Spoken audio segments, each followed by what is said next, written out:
Sir ये मेरे पड़ोस में शीला जी रहते हैं अपने बच्चों के साथ, 4 बच्चों के साथ। ये हस्बैंड से अलग रहते हैं अपने। इनकी बेटियां हलूमाजरा गई थी जी, वहाँ उनके साथ कुछ इंसिडेंट हो गया। उनके फादर जो अलग रहते हैं उन्होंने मारा होगा उन बेटियों को। तो मुझे कॉल आई थी उनकी बेटियों की डायरेक्ट कि भैया आ जाओ हमें बचा लो। तो मैं उस पर्पज़ से गया था कि उनको कंप्लेंट वगैरह के लिए असिस्ट कर सकूँ थाने में। तो सर मैं जैसे ही वहाँ पहुँचा हलूमाजरा में, वहाँ पे बेटियों से पूछा आप किधर हैं, तो बोले पुलिस मेरे पापा को और हमें ही लेकर आ रही है। जैसे ही पुलिस वाले अपने थाने में गाड़ी लेकर पहुँचे तो लड़कियाँ जैसे गाड़ी से उतरती हैं तो मेरे पास दौड़ते आती हैं, भैया बचा लो, ये पुलिस वाले हमें मारने की बात कर रहे हैं। मतलब कि पुलिस वालों ने बोला था कि आपको तुम पहुँचो थाने चलो, तुम्हें मैं लेडी कांस्टेबल से अभी तुम्हारी पिटाई करवाता हूँ। इसलिए घबरा गई थी बेटियाँ। तो इसलिए मैंने जैसे ही जो मैंने बोला कौन पुलिस वाले बोल रहे हैं, तो उन्होंने बोला ये सामने हैं। तो जो सामने थे उनका नाम था सेवा सिंह जी, ASI। तो उतरे, मैंने कहा सर बच्चियाँ हैं तो आप ऐसा बोल रहे हो, डर जाएंगी और पहले से डरी हुई हैं। तो वो और ज़्यादा बोल्ड हो गए, तू कौन है? मैंने कहा सर मेरे साथ मतलब सर प्लीज़, मैं बड़ा मतलब इनको असिस्ट करने आया हूँ, बड़ा आराम से बात कर रहा हूँ। वो एकदम तेज़ी से मेरे साथ है। पहले तो उन्होंने मेरे को बहुत तेज़ हाथ मारा और उन्होंने ऐसे सर्कमस्टेंस क्रिएट किए कि ऐसा लग रहा है कि मैं झगड़ रहा हूँ उनसे, जबकि मैं उनसे झगड़ भी नहीं रहा था। उन्होंने जैसे ही मोड़ा मारा, मैंने अपने फ्रेंड को बोला कि जल्दी से वीडियो बना। उन्होंने मेरे फ्रेंड को भी मारना शुरू कर दिया और मारते मारते अंदर ले गए और हमारे फ़ोन छीन लिए। फ़ोन छीनने के बाद वो एक तो सेवा सिंह जी थे, 3 लोग और थे, उनको बोला कि जब तक मैं मना ना करूँ इनको मारते रहो। तो वो नॉन स्टॉप सर हमारी पिटाई करते रहे। मैंने उनको बीच में ये भी बोला कि आपने अब जितना मारना मार लो, जैसे मैं इस कमरे से निकलूंगा तो आपके खिलाफ बहुत कड़ी मतलब कार्रवाई करवाऊंगा। तो और ज़्यादा चिढ़ के कह रहे तेरे जैसे 10 आते हैं 10 जाते हैं, 10 को मैं रोज़ मारता हूँ यहाँ पे, और तूने डॉक्टर के पास जाना हो, जज के पास जाना हो, कहीं पर भी जाना हो, तू जा, प्रशासन हम ही है और जो हम बोलेंगे वही होगा। वो डायरेक्टली सर बहुत he is very strict person, और मेरे को मानसिक तौर पे वो ठीक नहीं लग रहे थे।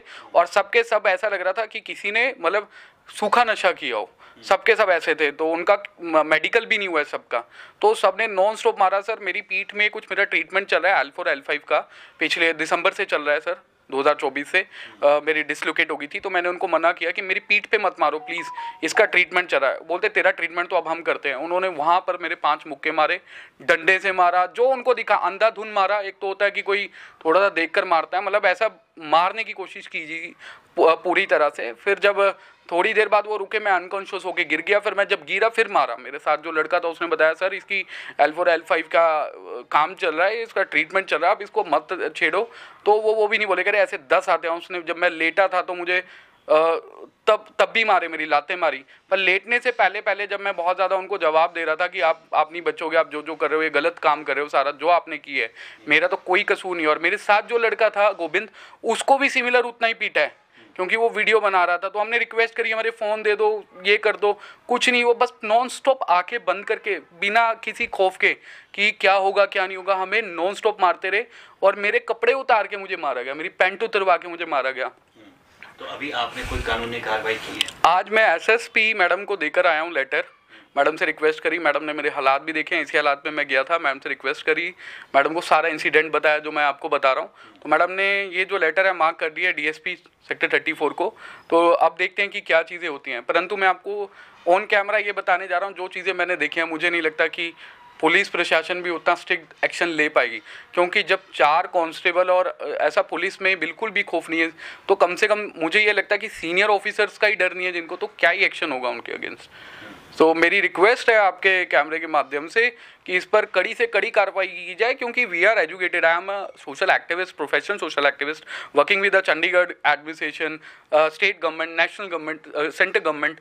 और सबसे बड़ी बात कि हम लोग इतना काम कर रहे हैं कि हमारे को जितने मेरे को भारत सरकार की तरफ से मेरे खुद के मेडल है, 3 मेडल मिले हुए हैं मुझे, माननीय प्रधानमंत्री जी से, माननीय राष्ट्रपति जी से, उपराष्ट्रपति जी से, इतने बड़े अवार्ड्स। और यही नहीं कि मैं अपने भारत को सिर्फ देश में ही नहीं, प्रदेश में भी, इंटरनेशनल लेवल पर भी हम लोग दूसरी गवर्नमेंट्स के साथ इतना एक्टिवली काम कर रहे हैं।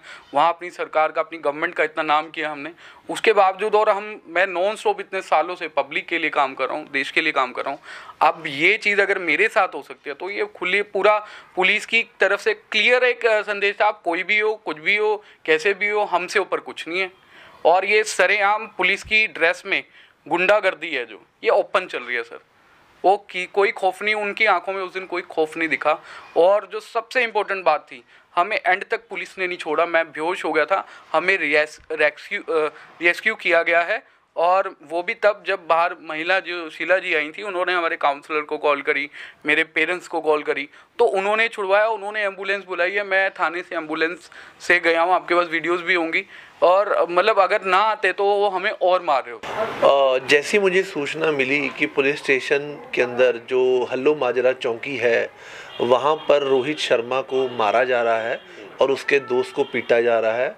और जिन 2 बच्चियों ने मुझे फ़ोन किया, उसकी मदर, उनको भी मैं जानता हूँ, उसकी मदर के फ़ोन से मुझे फ़ोन आया कि ऐसे ऐसे करके हल्लो माजरा चौकी में रोहित भैया को और उनके दोस्त को पुलिस वाले मार रहे हैं। जैसे ही मैं पहुँचा पुलिस चौकी, तो मैंने देखा कि जाके पुलिस वाले जो हैं नीचे लिटा रखा है रोहित शर्मा को। वो सिर्फ एक अंडरवियर में था और उसको नीचे लिटा रखा था।